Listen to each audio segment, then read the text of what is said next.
नमस्कार साथियों, हमारे इस प्लस एकेडमी के डिजिटल प्लेटफॉर्म में आप सभी का स्वागत है। हमने एक मुहिम स्टार्ट की थी। ये जो सीटी में पिछली बार जो आए हुए प्रश्नों की बातें कि पिछली बार जो पेपर का स्तर था वो कैसा था, और इसमें हिस्ट्री की हम बात करेंगे मुख्य रूप से। आज का जो है ये 134 सी एंड ई है और हिस्ट्री की क्वेश्चनों की हम बात करेंगे कि पिछली बार हिस्ट्री के जो क्वेश्चन आए थे उनका जो लेवल था वो किस प्रकार से था।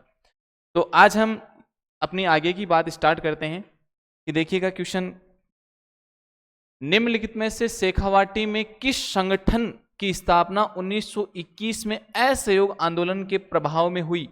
कि शेखावाटी में किस संगठन की स्थापना जो है 1921 में असहयोग आंदोलन के प्रभाव में हुई? तो ऑप्शन आपके पास में है शेखावाटी किसान पंचायत, शेखावाटी सुधार संघ, शेखावाटी प्रजामंडल। तो जो 1921 में असहयोग के प्रभाव में जिस संघ की स्थापना हुई थी वो थी चिड़ावा सेवा समिति। कौन सी थी?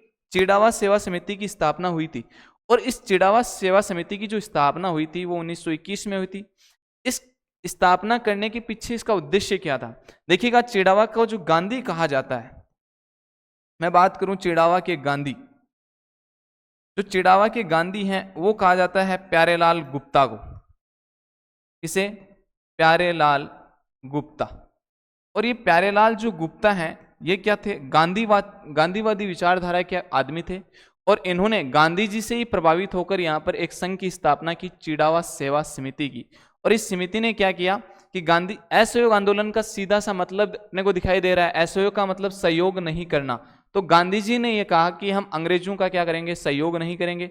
तो अंग्रेजों के द्वारा या जो भी विदेशी सामान था उनका बहिष्कार किया गया था।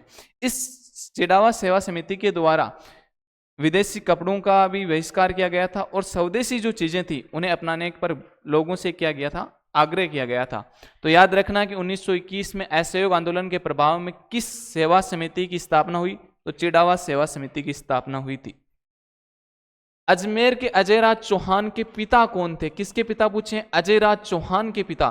तो याद रखना, जो पृथ्वीराज प्रथम है ये कौन है? अजयराज के पिता है। और ये जो पृथ्वीराज प्रथम है ये सांबर के अंतिम चौहान थे। कहां के अंतिम चौहान? सांबर के अंतिम चौहान शासक थे। सांबर के अंतिम चौहान शासक भी कौन है? पृथ्वीराज प्रथम। आपको एक चीज और याद रखनी है यहां से कि इस पृथ्वीराज प्रथम ने क्या हुआ था? 700 चालुक्यों को मौत के घाट उतार दिया था। 700 चालुक्यों को।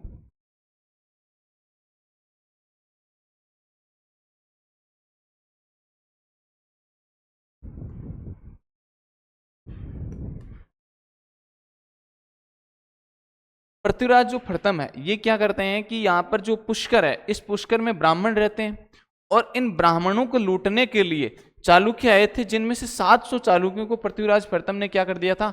मौत के घाट उतार दिया था। इसीलिए इनका एक ही प्रश्न महत्वपूर्ण है कि उस शासक का नाम बताइए जिसने 400 चालुक्यों को मौत के घाट उतार दिया था। तो नाम आता है पृथ्वीराज फर्स्ट। अगर बात करेंगे पृथ्वीराज फर्स्ट जो है, इनके पुत्र कौन थे? अजयराज। और अजयराज यहां से चले जाते हैं कहां पर? अजमेर में। और अजमेर जाकर इन्होंने अजमेर की स्थापना करते हैं कब? 1113 ईस्वी में। आहड़ का उत्खनन कार्य किसके नेतृत्व में निष्पादित हुआ? आहड़ का जो उत्खनन कार्य है, देखिए आहड़ का उत्खनन कार्य वीएन मिश्र, बीबी लाल, एचडी सांखलिया, वीएस वाणकर। तो ये था एचडी सांखलिया के द्वारा। जो एचडी सांखलिया हैं इन्होंने आहड़ का जो विस्तृत उत्खनन किया था वो किया था, और ये किया था 1961 में। कब किया था? 1961 में। याद रखना, आहड़ सभ्यता जो है, ये आहड़ सभ्यता है कहां पर? आहड़ जो है ये है उदयपुर में। कहां पर है? उदयपुर। और इसकी मैं बात करूं, उदयपुर में कौन सी नदी के किनारे है?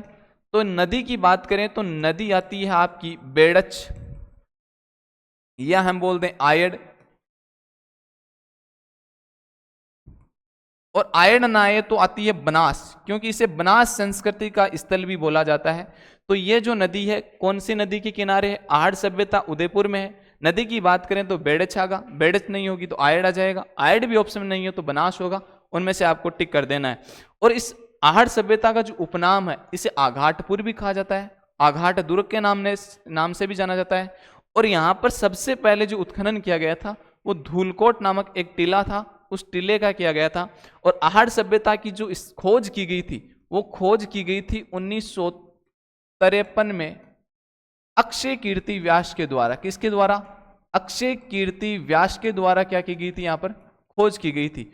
और फिर आहड़ सभ्यता का जो 1955-56 में जो उत्खनन किया गया था वो आर.सी. अग्रवाल के द्वारा किया गया था, लेकिन विस्तृत रूप से किसके द्वारा किया गया था? ये किया गया था एच.डी. सांखलिया के द्वारा। राजस्थान का एकीकरण कितने चरणों में हुआ? तो राजस्थान का एकीकरण 7 चरणों में हुआ था। कितने चरणों में हुआ? कितना इजी सा प्रश्न है। 7 चरणों में राजस्थान का एकीकरण हुआ था। राजस्थान के एकीकरण की थोड़ी सी बात कर लें तो राजस्थान का एकीकरण 18 मार्च 1948 से लेकर 1 नवंबर 1956 तक क्या हुआ था? राजस्थान का एकीकरण चला था। यानी 18 मार्च 1948 से लेकर 1 नवंबर 1956 तक क्या चला था? राजस्थान का एकीकरण चला था। एकीकरण में बात करें तो इसके जो एकीकरण है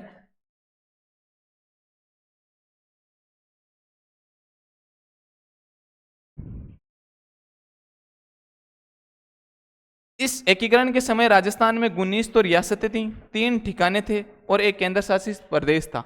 इन सभी को मिलाकर जो आज वर्तमान में हम देख रहे हैं, ये जो राजस्थान का जो वर्तमान स्वरूप है, ये स्वरूप आया था 1 नवंबर 1956 को। और राजस्थान का जो एकीकरण करने का जो कार्य किया गया था वो किसके द्वारा किया गया था? रियासती विभाग बनाया गया था। और उस रियासती विभाग के जो अध्यक्ष थे वो कौन थे? सरदार वल्लभ भाई पटेल थे। इन्हीं के द्वारा राजस्थान का एकीकरण किया गया था। 1919 में राजस्थान सेवा संघ की स्थापना कहाँ की गई थी? कि 1919 में राजस्थान सेवा संघ की जो स्थापना थी ये वर्धा, और वर्धा कहां पर पड़ता है? ये महाराष्ट्र में है। फिर 1920 में क्या किया गया था? इसका जो ये स्थानांतरण कर दिया गया था और स्थानांतरण करके कहाँ किया गया था? अजमेर में। और इसी के द्वारा राजस्थान केसरी नामक जो समाचार पत्र है वो प्रकाशित किया गया था। किसके द्वारा? राजस्थान सेवा संघ के द्वारा। इस राजस्थान सेवा संघ के जो संस्थापक हैं उनकी बात करूं तो एक तो है विजय सिंह फतिक, जिनको अध्यक्ष भी बनाया गया था, और एक है रामनारायण चौधरी जो मंत्री थे। काफी और भी नाम आते हैं, जैसे माणिक्यलाल वर्मा है, हरिभाऊ उपाध्याय है, ये भी क्या थे? इस संघ के सदस्य थे। तो ये चीज भी आपको ध्यान में रखनी है। कि सभ्यता में अच्छी विकसित प्राचीर युक्त किलेबंदी के अवशेष मिले हैं। तो आपको किलेबंदी के जो अवशेष मिले हैं वो कहां से मिले हैं? कालीबंगा से। और कालीबंगा है कहां पर? ये कालीबंगा जो है ये हनुमानगढ़ में। कहां पर है? हनुमानगढ़ में। नदी की बात करें तो नदी कौन सी हो जाएगी? घग्गर नदी हो जाएगी। कौन सी हो जाएगी? घग्गर नदी। और कालीबंगा का जो अर्थ होता है, काली का मतलब काला होता है, बंगा का मतलब होता है चूड़ियां। तो काले रंग की चूड़ियां, इसका क्या होता है? शाब्दिक अर्थ होता है। और हम बात करें बालातल सभ्यता कहां है? उदयपुर में। कहां पर है? उदयपुर में है। और नदी की बात करें तो नदी कौन सी हो जाएगी?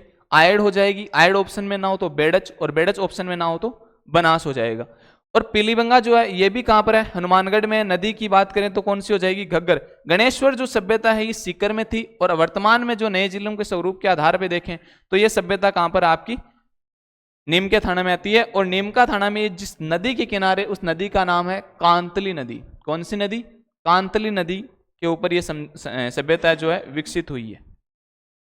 अजमेर के चौहानों को नाम से भी जाना जाता है। जालोर के चौहान, रणथंभौर के चौहान, सपादलक्स के चौहान, नाडोल के चौहान।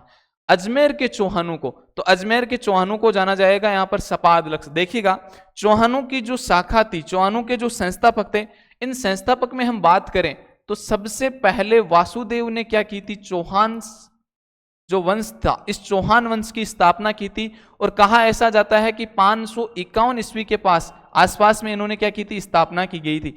और इसी 551 ईस्वी में इन्होंने जयपुर के आसपास में एक झील का निर्माण करवाया था जिसका नाम है सांबर झील।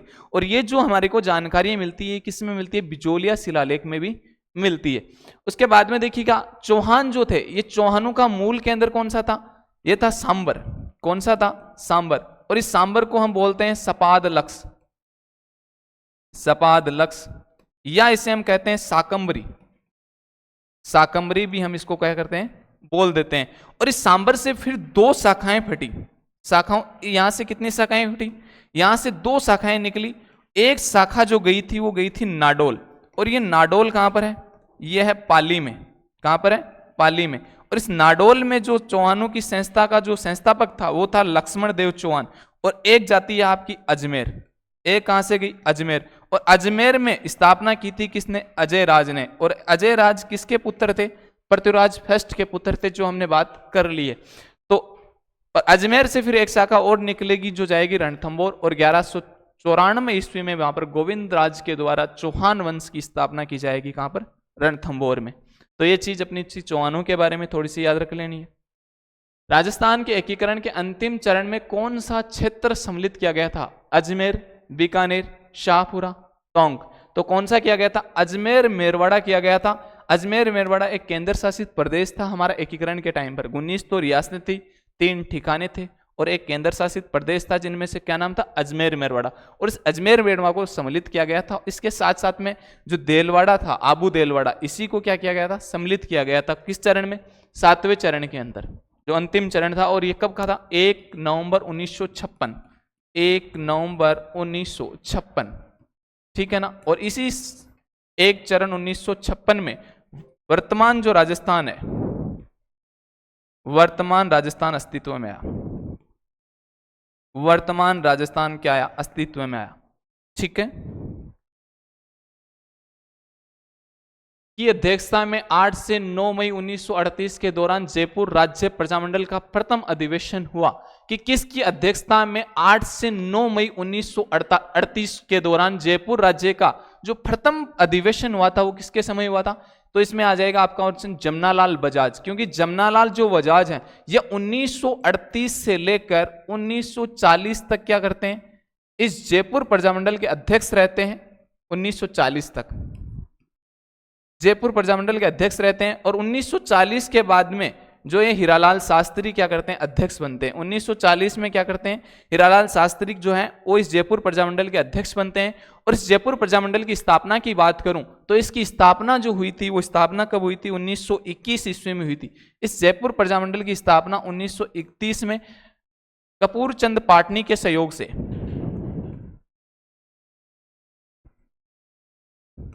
कपूर चंद पाटनी प्लस जो ये जमनालाल बजाज थे, इनके द्वारा क्या गई थी? जयपुर प्रजामंडल की स्थापना की गई थी। तो आपको इतनी चीज याद रखनी है कि जयपुर प्रजामंडल की स्थापना कब हुई थी? 1931 में हुई थी। किसके द्वारा की गई थी?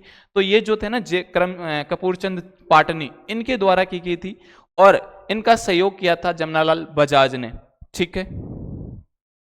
16 अप्रैल 1958 के दिन किस युद्ध में औरंगजेब ने जसवंत सिंह को हराया? ये जो जसवंत सिंह है ये मारवाड़ के शासक हैं। मारवाड़ यानी जोधपुर, ये मारवाड़ के शासक हैं जसवंत सिंह।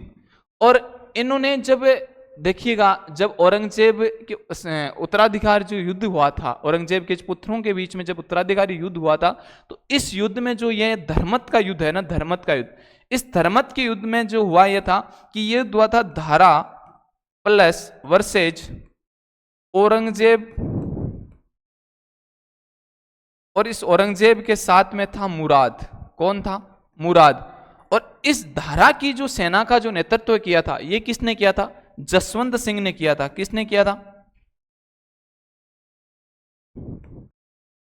जसवंत सिंह ने। किन्होंने किया था? जसवंत सिंह ने इस धारा की सेना का नेतृत्व किया था। लेकिन ये युद्ध में क्या करते हैं? हार जाते हैं। और हारने के कारण इन्हें क्या करना पड़ता है?